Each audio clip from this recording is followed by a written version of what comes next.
Good evening. This is All India Radio. I'm Abhishek Mukhopadhyay and with me is Nipunika Shahid with the evening news.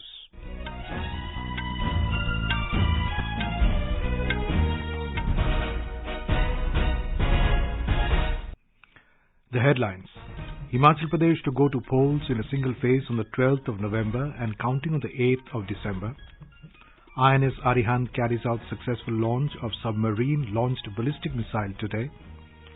Prime Minister Narendra Modi to chair Council of Scientific and Industrial Research Society meeting tomorrow in New Delhi. CSIR National Aerospace Laboratories in Bangalore successfully conducts drone-based magnetic survey near Magnetic Hill and Puga Chumthang region of Leh Ladakh. RATS SCO decides to counter threats from international terror groups operating from Afghanistan. Prime Minister to address inaugural session of All India Conference of Law Ministers and Law Secretaries tomorrow through a video message. Prime Minister to dedicate 75 digital banking units to the nation on Sunday at 11 a.m. through video conferencing. In FIFA Under-17 Women's World Cup second group stage match between India and Morocco underway in Bhubaneswar, Odisha. And in Women's Asia Cup Cricket, India to take on Sri Lanka in the final tomorrow at Sylhet in Bangladesh at 1 p.m. IST.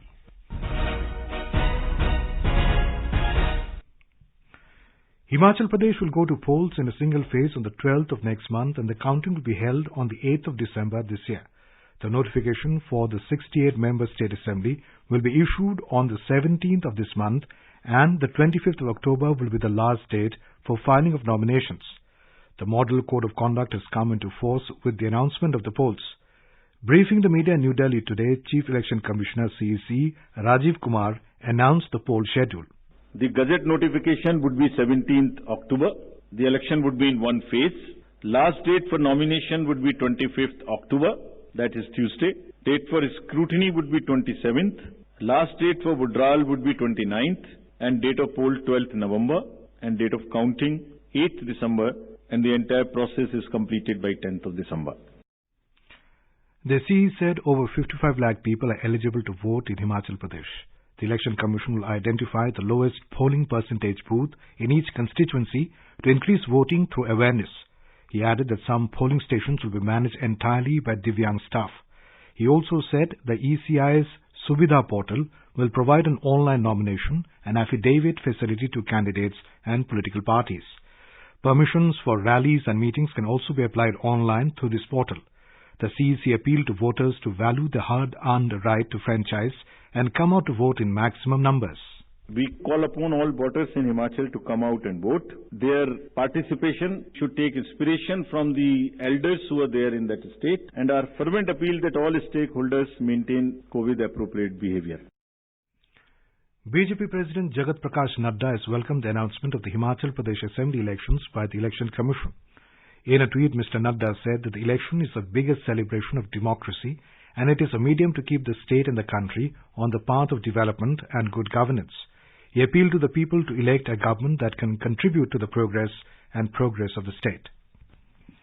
INS Arihant carried out a successful launch of a submarine-launched ballistic missile SLBM today. The missile was tested to a predetermined range and impacted the target area in the Bay of Bengal with very high accuracy. The Defence Ministry said all operational and technological parameters of the weapons system have been validated. The successful user training launch of the SLBM by INS Arihant is significant to prove crew competency and validating the nuclear-powered ballistic missile submarines, subsurface ballistic nuclear SSBN program, a key element of India's nuclear deterrence capability. A robust, survivable and assured retaliatory capability is in keeping with India's policy to have credible minimum deterrence that underpins its no first use commitment. Prime Minister Narendra Modi will chair the Council of Scientific and Industrial Research CSIR Society meeting tomorrow in New Delhi. Briefing media, Union Science and Technology Minister Dr. Jitendra Singh said that the meeting will set the goals for the next 25 years for CSIR, which is a world-class body in the field of science and research. The CSIR National Aerospace Laboratories NAL in Bangalore has successfully conducted the drone-based magnetic survey near the Magnetic Hill and Puga Chumthang region of Leh, Ladakh. The survey was conducted last month along with the Hyderabad-based CSIR National Geophysical Research Institute. The NAL deployed its octacopter drone, which has a payload capability of 20 kilograms at sea level. The director of NAL, Dr. Abhay A. Pashilkar, has issued a statement today that his octacopter drone performed as per the design at high altitudes of over 3,600 meters, withstanding harsh flying conditions of strong and gusty winds. The magnetometer integrated with the drone acquired magnetic data and is being analyzed by the National Geophysical Research Institute scientist. Dr. Pashilkar said the data will help plan developmental activities in the Ladakh region. A Dornier aircraft from the Indian Navy Air Squadron based in Kochi successfully carried out the maiden night landing at Agatti Airfield in Lakshadweep Islands yesterday. Due to the short runway length and the limited airfield services available at the airport, the operations of both civil and military aircraft has been limited to daytime operations. The Navy in a press communiqué said that the successful night landing would pave way for future operations of Dornier aircraft from Agatti during the night. This will boost its efforts towards round-the-clock maritime surveillance and support to the islands, it added. The 38th meeting of the Council of the Regional Anti-Terrorist Structure of the Shanghai Cooperation Organization, RATS SCO, was held in New Delhi today. Briefing the media in New Delhi today, Deputy National Security Advisor Datta Patsalgikar said a decision was taken by the member states to counter the challenges and threats posed by different international terrorist groups from the territory of Afghanistan. He said the member states also agreed to organize and conduct a joint border operation with the forces called Solidarity 2023, which will be organized by China. The Council of RATS SCO decided to organize and conduct a joint border operation with the forces and means of the border services of the competent authorities of SCO member states. The exercise is called Solidarity, joint measures of the competent authorities of the member states of Shanghai Cooperation Organization to counter the challenges and threats posed by international terrorist organizations from the territory of Afghanistan was approved. The meeting was attended by the delegations of India, Kazakhstan, China, Kyrgyzstan, Pakistan, Russia, Tajikistan, Uzbekistan, and the Executive Committee of the RATS SCO. Member states reached an agreement to hold the next meeting of the RATS SCO Council in March next year in Tashkent. Vice President Jagdeep Dhankar virtually dedicated and laid the foundation stone of various projects at Gujarat National Law University in Gandhinagar today. Addressing the students, Vice President said the innovative national education policy will provide the nation's youth with abundant global employment opportunities. He said India is once again on the path to becoming the Vishwaguru. The wide opportunities have been opened for youngsters in the country. The project inaugurated today by Vice President includes the Center of Excellence in Drone Technology at Ahmedabad-based Institute of Infrastructure, Technology Research and Management, IIT-RAM, Wi-Fi Enablement Initiative at all government and grant in 8 colleges of higher and technical education campuses, among others. Gujarat Governor Acharya Devrat and Gujarat Chief Minister Bhupendra Patel were present on the occasion. Union Minister of Petroleum and Natural Gas Hardeep Singh Puri has said that India will do all that is required to ensure its energy security and affordability. Mr. Puri was interacting with the media after inaugurating the 5th South Asian Geosciences Conference, Geo India 2022, in Jaipur, Rajasthan this morning. Reacting to the decision of the Organization of Petroleum Exporting Countries, OPEC, to cut oil production by 2 million barrels per day, he said if required, India will go for diversification of energy sources.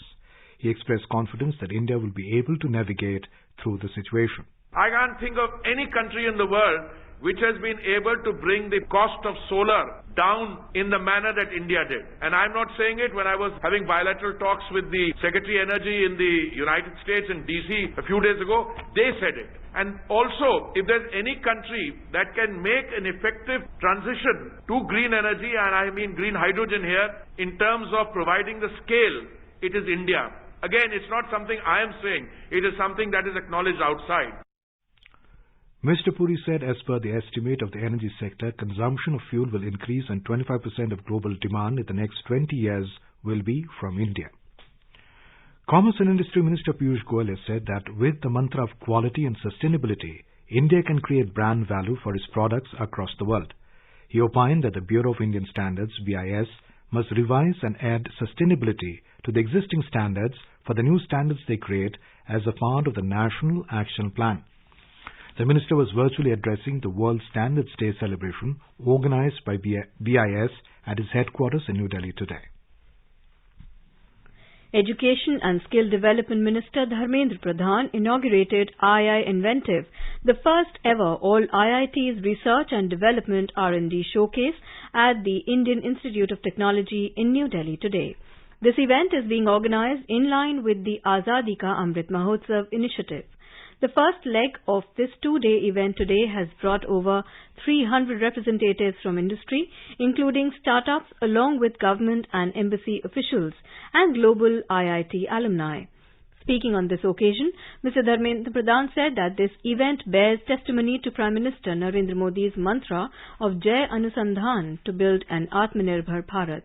He said IITs have become instruments of transformation and a bridge to the future. Mr. Pradhan stated that in the Amrit Kal, the Anusandhan-led Bharat would be propelled by innovations at the grassroots level and it would seek the participation of all, especially the rural sector. Our correspondent reports that a total of 75 projects by the 23 IITs are being exhibited at this event. The centre has deputed a high-level multidisciplinary team to Uttar Pradesh to collaborate with the state health authorities in instituting public health measures for dengue management in Firozabad, Agra and Etawah districts. In a significant order, the Varanasi court has rejected a plea moved by the Hindu worshippers seeking a scientific investigation into Shiv Ling reportedly found inside the Gyanvapi mosque premises. The court rejected the plea in view of the Supreme Court's order to protect the spot where the Shiv Ling was claimed to have been found during the survey of the Gyanvapi mosque.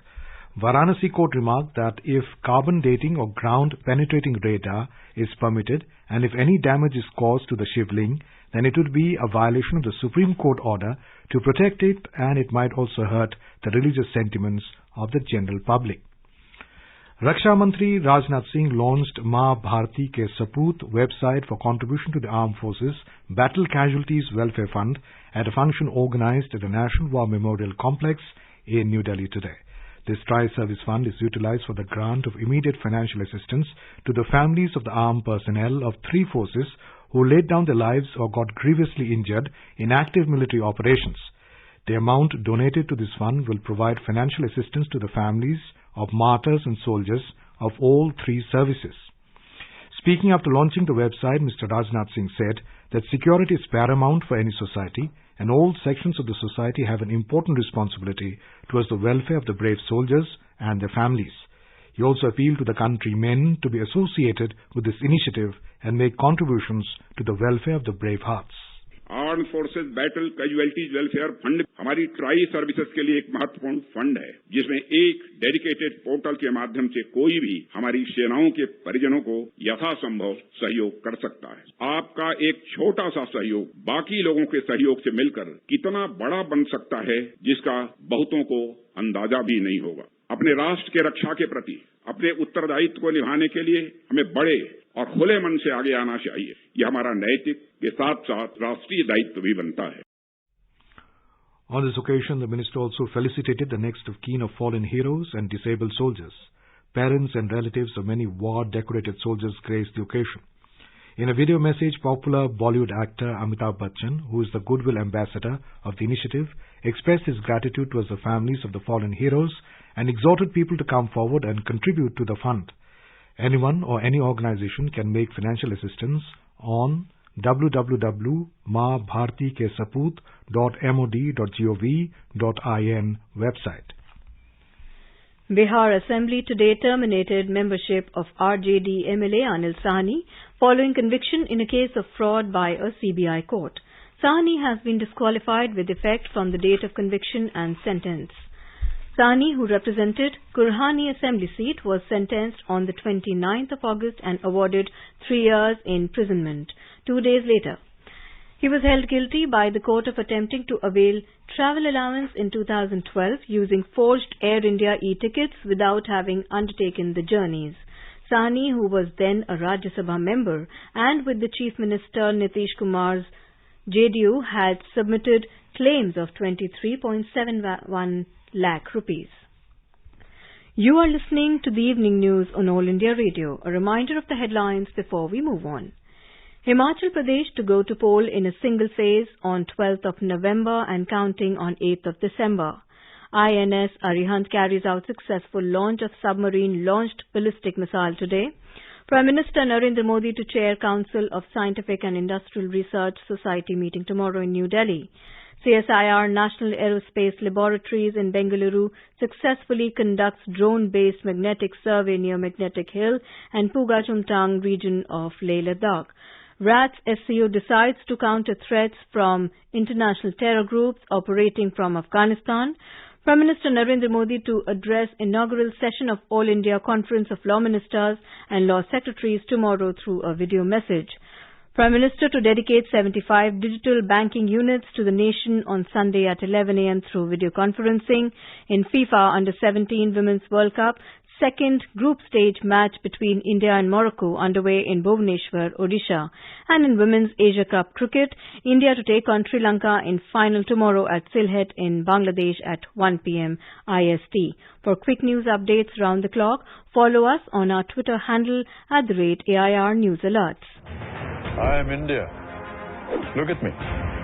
Know my name. We're one of the most mega diverse countries on this planet. Our weddings, our fashion statements, they're all inspired by our silver screen heroes and heroines. A 75 years young India. What we are really going to see India become is a powerhouse. India 2.0. The Journey of India from 14th October every Friday at 7 p.m. in Hindi and 10 p.m. in English on DD National. जब जुड़े लोग से लोग vote से vote बने तब लोकतंत्र का सिस्टम जब जुड़े लोग से लोग वोट से वोट बने तब लोकतंत्र का सिस्टम मतदाता जुड़ते जाए बने तब ऐसा नया कनेक्शन मतदाता जुड़ते जाए बने तब ऐसा नया कनेक्शन मतदाता जंक्शन मतदाता जंक्शन मतदाता जंक्शन मतदाता junction. Welcome back to the evening news. Prime Minister Narendra Modi will address the inaugural session of the All India Conference of Law Ministers and Law Secretaries tomorrow at around 10:30 a.m. through a video message. The two-day conference has been hosted by the Ministry of Law and Justice at Ekta Nagar in Gujarat. The objective of the conference is to provide a common forum for the policymakers to discuss issues relating to the Indian legal and judicial system. The states and UTs will be able to share their best practices, exchange new ideas and improve the mutual cooperation through this conference. Prime Minister Narendra Modi will dedicate 75 digital banking units DBUs to the nation on Sunday at 11 a.m. through video conferencing. He will also address the gathering on the occasion. As part of the Union Budget speech for 2022-23, the Finance Minister announced the setting up of the 75 DBUs in 75 districts of the country to commemorate the 75 years of independence of the country. The DBUs have been set up with the objective to ensure the benefits of digital banking reach every nook and corner of the country and will cover all the states and union territories. 11 public sector banks, 12 private sector banks and 1 small finance bank are participating in the endeavour. DBUs will have physical outlets which will provide a variety of digital banking facilities to people such as opening savings account, balance check, print passbooks, transfer funds, investment in fixed deposits, loan applications, stop payment instructions for checks issued, applying for credit or debit cards, view statement of account, pay taxes, pay bills, make nominations, etc. The headquarters Integrated Defence Staff will organize a tri-service band symphony, Ek Sham Desh Ke Naam, in New Delhi tomorrow in the presence of Raksha Mantri Rajnath Singh to pay homage to the fallen heroes and highlight unity among the armed forces. During the event, tri-service bands will play melodious tunes of patriotic and national fervour to highlight unity in diversity among the armed forces. This event is in continuation of the various activities being carried out by the headquarters to commemorate the Azadi Ka Amrit Mahotsav celebrations. Chief of Defence Staff General Anil Chauhan, service chiefs, other senior military and civil officials as well as families of personnel will also be present during the event. Over the past 75 years since independence, India's largest public service broadcaster, All India Radio, has been the proverbial storyteller for crores of people across the country. All India Radio is celebrating 75 years of freedom with the series Azad Bharat Ki Baat, Akashvani Ke Saath. It showcases the journey of India since independence in various walks of life through the storytelling of All India Radio.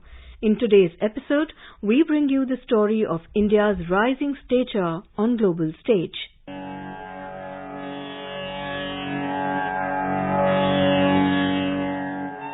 India's stature on the global stage has grown significantly, and the world expects more from the country. Colonialism had reduced India to one of the poorest nations, but today it is the fifth biggest economy in the world. India has always prioritized cooperation over conflict, coexistence over competition, sharing over receiving, plurality over hegemony, and shared prosperity over zero-sum notions of growth.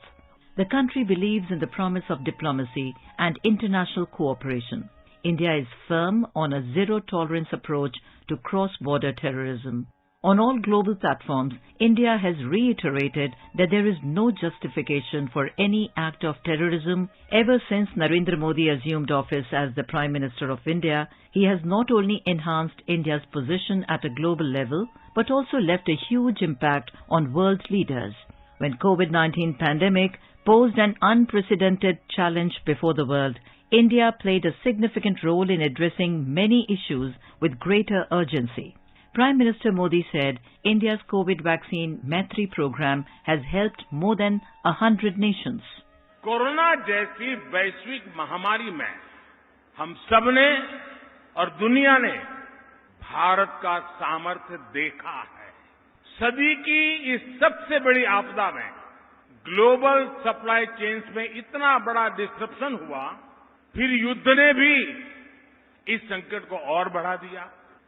इन सबके बीच भी भारत आज growth के एक बड़े केंद्र के रूप में उभर रहा है। अपनी वैक्सीन तैयार की, इतनी वैक्सीन बनाई, भारत ने दुनिया के 100 से अधिक देशों को भी वैक्सीन भेजी है। Addressing the 77th high-level session of United Nations General Assembly in New York on 24th of September 2022, External Affairs Minister Dr. S. Jaishankar said that India is meeting its development targets as well as offering partnerships to nations in Asia, Africa and Latin America. The minister pointed out that in its pursuit of climate action and justice, India has worked with partners on the International Solar Alliance, the One Sun, One World, One Grid initiative and the Coalition for Disaster Resilient Infrastructure. This new India, under the visionary and dynamic leadership of Prime Minister Narendra Modi, is a confident and resurgent society. Its agenda for our centenary will be achieved through the 5 pledges that we committed to on our Independence Day. 1. We are resolved to make India a developed country in the next 25 years for the world that creates more capacities for global good. 2. We will liberate ourselves from a colonial mindset. Externally, this means reformed multilateralism and more contemporary global governance. 3. Our rich civilizational heritage will be a source of pride and of strength. This includes care and concern for the environment, so ingrained in our traditional ethos. 4. We will promote greater unity and solidarity This expresses a coming together on global issues such as terrorism, pandemics, or the environment. And 5, we will instill consciousness of duties and responsibilities. This applies to nations as much as it does to citizens. These 5 pledges affirm our age-old outlook that sees the world as one family. We believe that national good and global good can be entirely in harmony. UN has hailed India for its thoughtful leadership and commitment to advancing high-impact South-South cooperation. India's journey of development in the last 75 years brings forth many templates for other developing countries, be it digital connectivity, financial inclusion, or over 2 billion vaccinations. India offers scalable solutions and stands ever ready to share these solutions with other developing countries. India has extended humanitarian assistance to all partners and friends, be it Ukraine, Afghanistan, Myanmar, Sudan, Yemen, and Sri Lanka.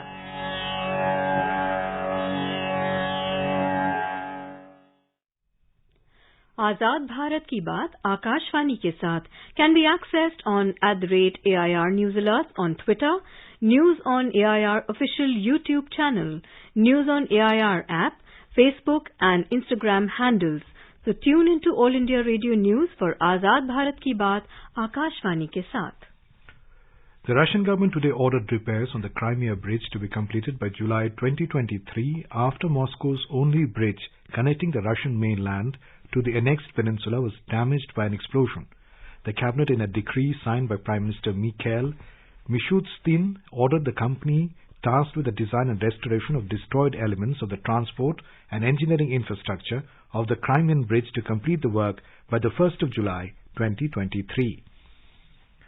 In Women's Asia Cup cricket, India will take on Sri Lanka in the final tomorrow. The match will start at Sylhet International Cricket Stadium, Bangladesh at 1 p.m. Indian Standard Time. Harmanpreet Kaur will lead Team India in the final. In FIFA Under-17 Women's World Cup 2022, the match between India and Morocco is underway in second group stage match at the Kalinga Stadium in Bhubaneswar, Odisha. Both teams failed to score goal when reports last came in. The Sensex and the Nifty today climbed more than 1%. Both indices rose amid positive cues from global share markets. Now let us take a look at the weather forecast for tomorrow. National capital Delhi is expected to have mainly clear sky. The minimum temperature will be 19 degrees Celsius, while the maximum will be around 32 degrees. Mumbai is likely to experience rain or thunder showers, which would occur towards afternoon or evening.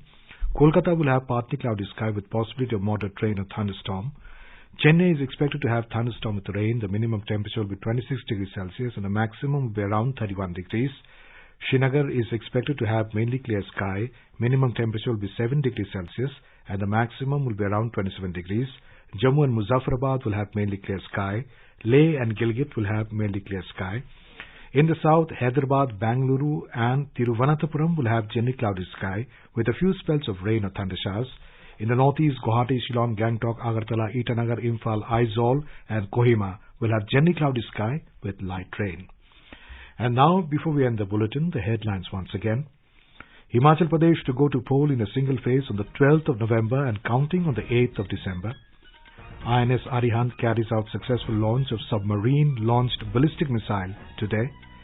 Prime Minister Narendra Modi to chair Council of Scientific and Industrial Research Society meeting tomorrow in New Delhi. CSIR National Aerospace Laboratories in Bangalore successfully conducts drone-based magnetic survey near Magnetic Hill and Puga Chumthang region of Leh Ladakh. RAPS SCO decides to counter threats from international terror groups operating from Afghanistan. Prime Minister Narendra Modi to address inaugural session of All India Conference of Law Ministers and Law Secretaries tomorrow through a video message. Prime Minister to dedicate 75 digital banking units to the nation on Sunday at 11 a.m. through video conferencing. In FIFA Under-17 Women's World Cup second group stage match between India and Morocco underway in Bhubaneswar, Odisha. And in Women's Asia Cup cricket, India to take on Sri Lanka in the final tomorrow at Sylhet in Bangladesh at 1 p.m. IST. And with that we end the evening news. Good night.